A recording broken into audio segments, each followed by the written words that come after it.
If you're a D-Wave bag holder or quantum bag holder in general, welcome to the chat. I'm here to tell you that you should sell your stock immediately because you probably don't know what you're doing. And that's okay.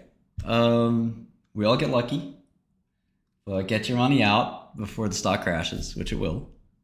Just like the dot-com bubble, the weed bubble, the 3D printing bubble, the subprime housing bubble, the tulip bubble, the altcoin bubble, the meme coin bubble, and future bubbles.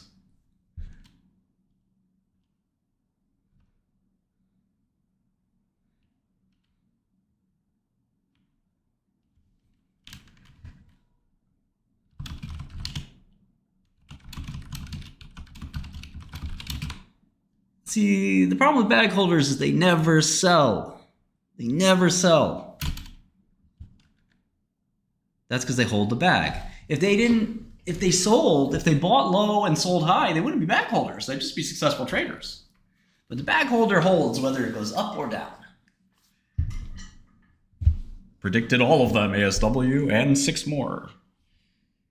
Now look, I mean, some bubbles I predicted on time, some I predicted early, some I predicted late. But I generally know the difference between a good company and a bad company.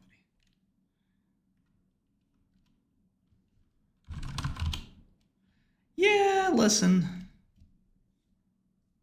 I'm not happy, but I'm also, we were extremely right. You win some and lose some. We were extremely right on cassava. We made millions of dollars at cassava.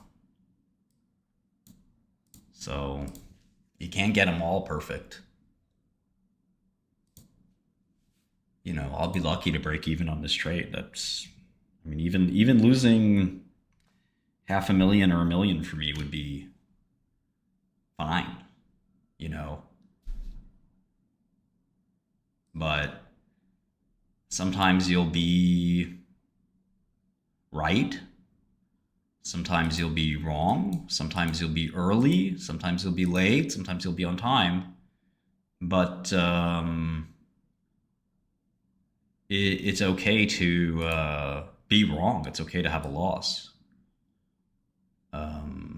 But to me, this is just market chicanery and the price will fall, but I still don't think I'm going to get out at any profit.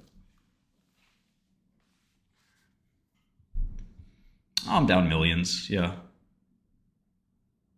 But that's okay. Sarepta's I don't know if Sarepta's a good company or not, but Sarepta's a good stock, I'll say that. Sometimes you don't need to predict whether or not the company's a good company. Really, what you care about is whether it's going to be a good stock or not, which, whether it's a good company is kind of the longer term question. Like, the market doesn't care at all whether the company's a good company today or tomorrow. But the market does care about earnings over 5 or 10 years. And in the case of Sarepta, they'll be fine. That's not the case with D-Wave or IonQ or any of these other shitcos.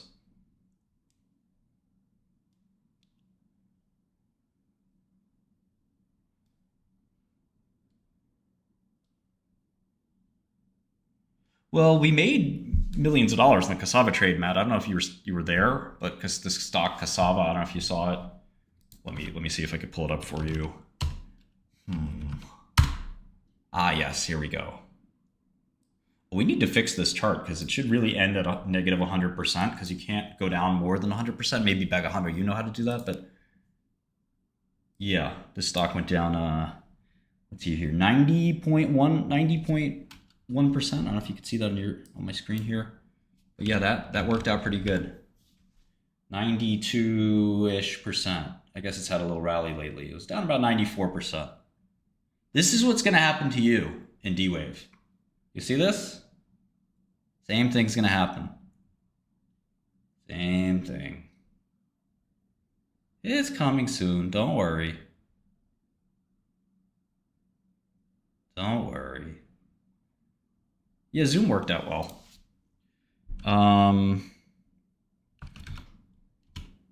Golf didn't work out as well, But gold still went down a lot, down 60%. This might be I on Q if you're lucky. If you're lucky.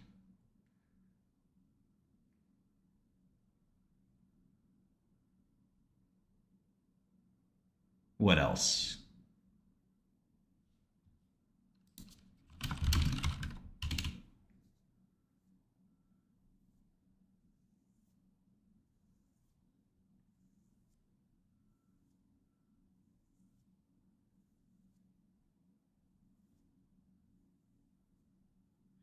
Well, I don't want to take a loss, but it's look, I mean, obviously these stocks have amazing momentum.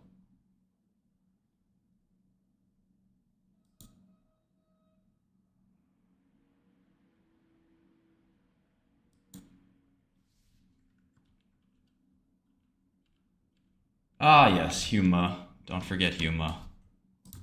So that's the you. I hope I answered your question, Matt. These were our core shorts last year. Down 91, down 58, and down 68. Does that answer your question? If D-Wave goes to zero, yeah, of course we'll make a profit, but it doesn't feel like it's going to zero anytime soon. I mean, maybe next year, in a year or so. I could see that. Your big brother, I mean, sometimes I'm right on time and sometimes I'm early. We were right on time for all those three I just mentioned. So you can't get them all right. If you could be right all the time, that'd be quite the trick. It's not that easy. I mean, it's easy to see these are shit companies, but if the market wants to have a wild party, what are you going to do? Stop. I command you to. I command the stock price to go down. It doesn't work that way. You have to wait. I don't know, Matt. That's a question for another day.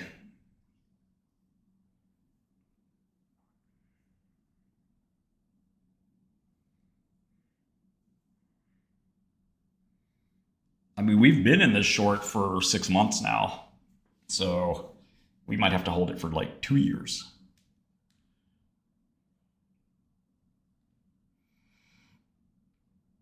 D-Wave has had two massive corrections in the past, so that's what gives me a little bit of confidence. If you look back, I mean, this is a little while, but if you look back, like it had this exact move here, and within 30 days, it was down more than 50%. Did the same thing here. Within 30 days, it was down 50-ish percent, 60-ish percent. This is roughly a double from the bottom, but it'll have the same fate, I have no doubt. Fake companies.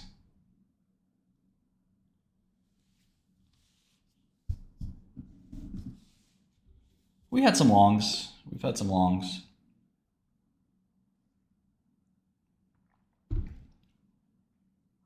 We've had a lot of good wins.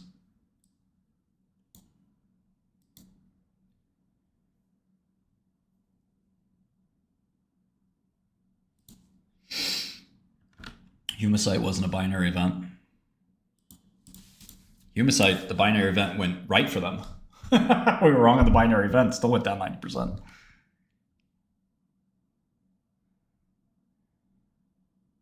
I've been down like 200-300% on shorts and single positions. Happens all the time.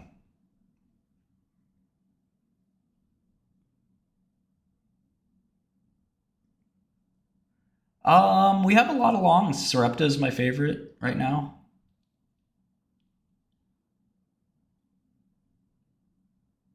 SRPT, but there's so many others.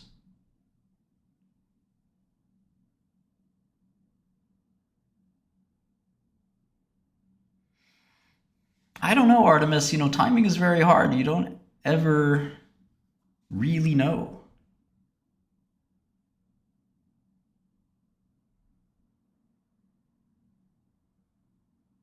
Okay, Mike, I can try.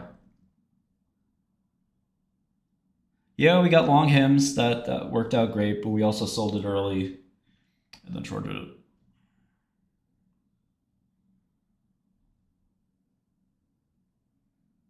I'm just short stocks. I can do that, Curtis.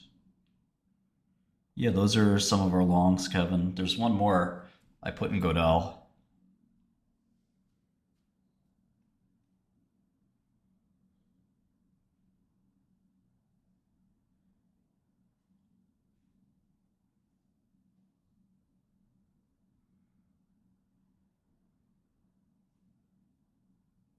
Yeah, X-Man, I mean, if you have a good process and you know you have conviction, you don't, I think, necessarily have to worry too much about near-term losses. If you manage money for other people, you do. You have to have monthly performance that's good. Yeah, I made around $1 million shorting meme coins. That was cool. PayPal worked well. Yeah, Capper's going to zero. That's going to be good short. We have a couple of good shorts lining up. Capper and probably um, Immune.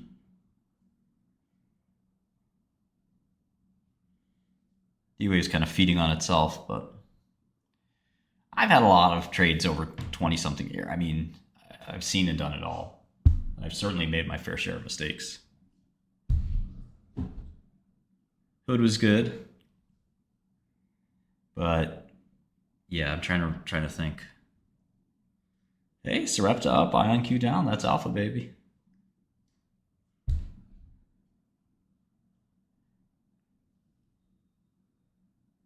I mean, shorts and hedge funds. Many funds are short stocks and they can double or triple in their face.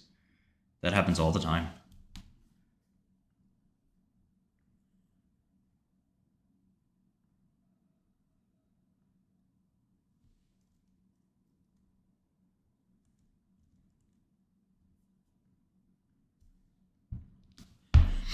Let's do a Twitter space so you guys can join in if you want.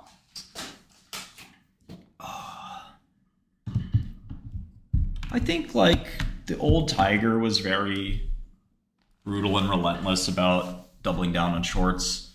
There was a copper trade that was very famous where the price of copper went up like 5 or 10x and Tiger was short and they kept shorting and it turned out that the price of copper was being propped up by some bank illegally and then it crashed.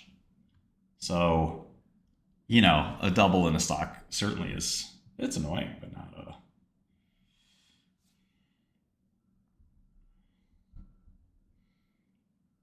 not something I really, in the annals of stock market bubbles, human genome sciences went up 10x for no reason.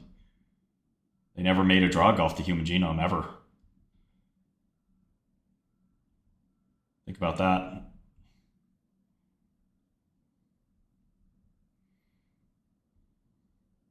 I just feel bad for the like Rigetti and IonQ bag holders that are sitting there looking at a red stock while fucking D-Wave is up 27%. Like, you guys actually bought, I have to hand it to you, actually bought a company trying to make a quantum computer. That's at least, a thing.